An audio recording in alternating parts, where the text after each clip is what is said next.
Hey, how you doing? This is Adam Post, publisher of more than 1,000 comic books. Well, it's a total panic for no good reason at all, but it's a total panic over at Amazon Prime over The Lord of Rings, Rings of Power. What are they panicked about? People don't like the series. They spent $1 billion making this thing.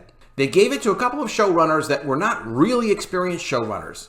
Basically let them do whatever they wanted. How you get into this situation is unbelievable. Obviously, Amazon wanted to have a show on Prime that would be really high profile, that would attract people to the service, would keep people on the service, would cause them to, do all their cross-selling and all their additional subscriptions with Prime.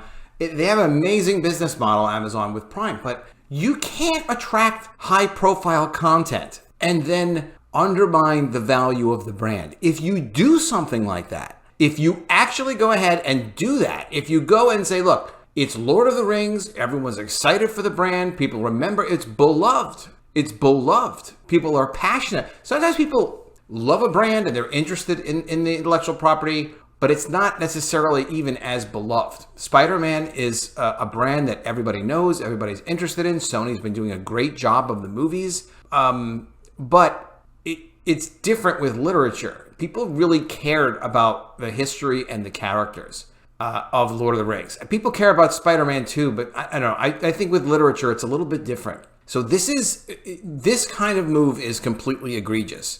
And for a while, they were trying to say, Amazon's doing great with this. The series is doing fantastic. And see, Rings of Power viewership numbers prove audiences' ratings are useless. Why would you care what audiences say they think?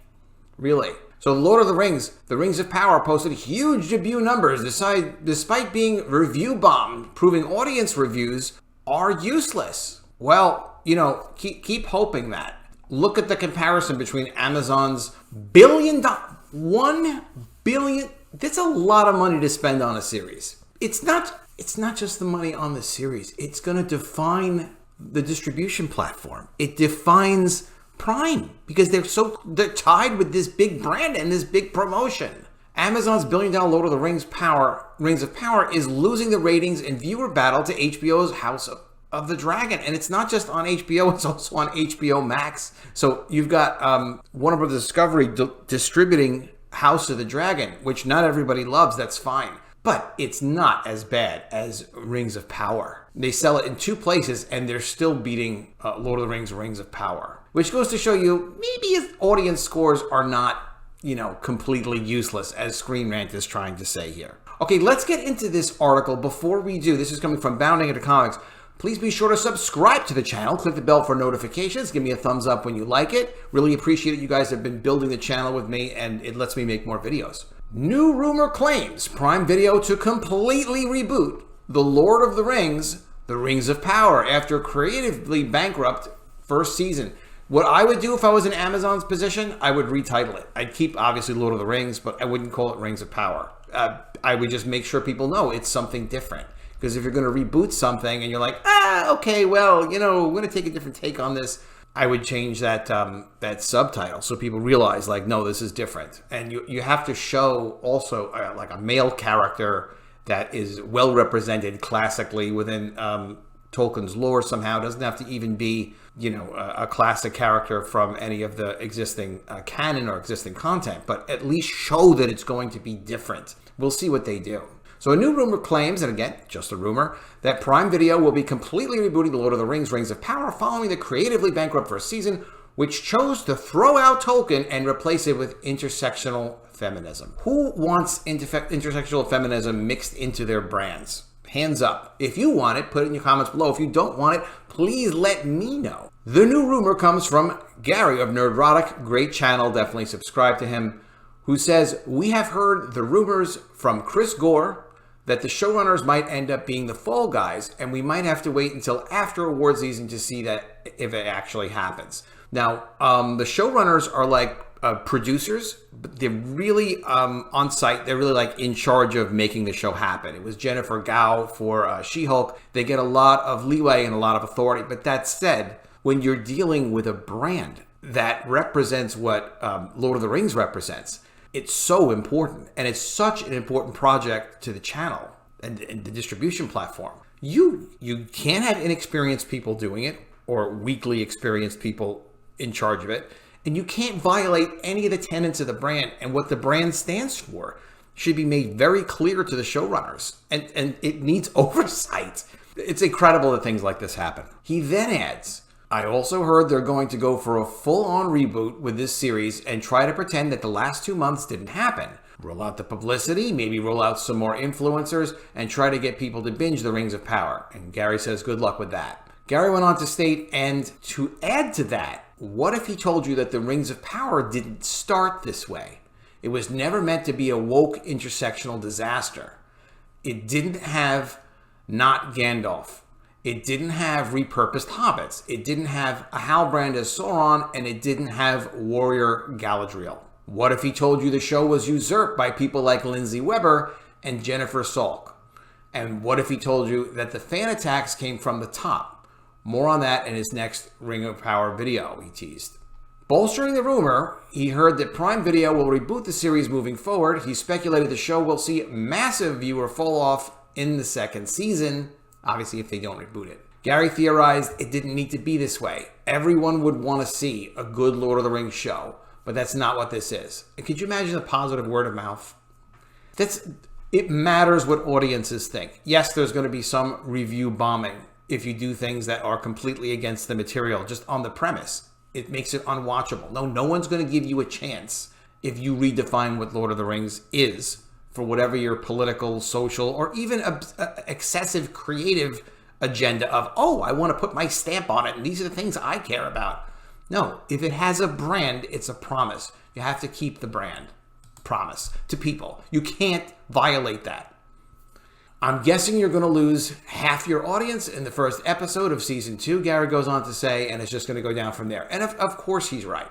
You may have had a chance if you just had a normal bad show, right? Because a normal bad show, maybe they'd watch it because it looks like this expansive universe of Lord of the Rings, and didn't attack the fans. But you did attack the fans, and you're going to suffer the consequences of the perfect failure, because that's what this is. You just can't attack fans, because social media elevates whatever negative statements you make, whatever you say to attack them. And normal people see the conversation going on and they say, what the hell is going on? Why are you attacking fans? Fans are the ones that are supposed to be supporting this. That's who you're supposed to serve. Imagine you go to a restaurant and you attack the customers because the restaurant serves food the customers don't like. You can't do that. It's an interesting place that the culture is in right now, that people feel like they can attack fans, disrespect fans, produce material that's inconsistent with what fans expect, and they just have no choice in the matter. Gary's claim of rebooting the series moving forward echoes what Film Threat founder and industry insider Chris Gore said during an appearance on Midnight's Edge in the morning. Great channel as well. Definitely subscribe to Midnight's Edge. And I like Chris Gore. He likes She-Hulk, so it's a little hard to love Chris Gore. But he's made some really cool statements, and I like his appearances on some of the screenwriting interview channels and things like that. He's got interesting things to say. Gore stated, I heard from someone who has a connect at Amazon, probably on the down low as that conversation goes, if you want to know that effectively they're going to be retooling, and that J.D. Payne and Patrick McKay are more than likely, they're not going to be publicly fired, but their role will be reduced, which makes a lot of sense. Because this is the problem, is you attract so much attention to this situation with all of this ridiculous controversy, attacking fans, producing shows people don't like, and it's bad for the show to fire those people on some levels. The fans would like it, but it makes it look like there's a whole sense of instability. Just, if these guys have something to contribute, great, but they need to report to people that know what they're doing. They may just be reduced to being writers in the writer's room. So they're looking for more experienced showrunners now. Like, they're looking now. You think now's a good time? Should have at least done it already. They're well aware of the problems. It's sort of like publicly what they say is what they're actually doing behind the scenes. And what they're doing behind the scenes is they're freaking out that this was more of a failure than could have been anticipated. Because you look at it, this is the idea. If you have a brand, let's say you have Batman, how could you fail with Batman? You've got Batman, you've got Lord of the Rings, you have Game of Thrones. How do you blow these franchises and get fans so disappointed with you? And then when they say they're disappointed because like they expect more, and they're willing to contribute to whatever you want. If you want fans to watch the show, you want them to tell their friends about it, there's no problem with that. They'll do it. But you can't produce content that doesn't meet their minimum expectations. People all have a certain sense of patience for if you want to do race swapping, if you want to have some social agendas, like it's fine, but just don't destroy the material in the process. And it's not that fine that you do that, but it's understandable that it's not like everything is fan service. If 80 to 90% of it's fan service and you throw in 10 or 20% of your political agenda, these days people accept it. I don't agree with it, but it's not chaos like what they did with Lord of the Rings. And thirdly, the direct competition from the House of the Dragon concluded, this was the problem. House of the Dragon versus Lord of the Rings, people had enough problems with House of the Dragon. If they were just on target with their depiction of Lord of the Rings, they would have done just fine. So House of the Dragon started earlier and House of the Dragon is ending later. So House of the Dragon worked. They're doing another season of it. Obviously, it's going to be successful. And it's such a huge hit. For it to be sustainable across 2 platforms simultaneously and successful that way I don't think it's been done before, such that they've been on the HBO Max streaming service and on HBO simultaneously. Pretty incredible. So they're not going to fire them before award shows. They're going to try and keep it quiet, but obviously they're reducing the influence of these 2 guys, and it's welcome to fans, I'm sure. My take on it is, just do something that's on brand for Lord of the Rings. Just something that fits Lord of the Rings and does not in any way disrespect Tolkien. And take some fan feedback. Do it quietly if you have to. But come on, for the love of God, make something decent and stop with the politics. Let me know what you think of all this in the comments below. Be sure you are subscribed to the channel. Click the bell for notifications. And I will see you again soon with another video. And if I don't see you, I will miss you.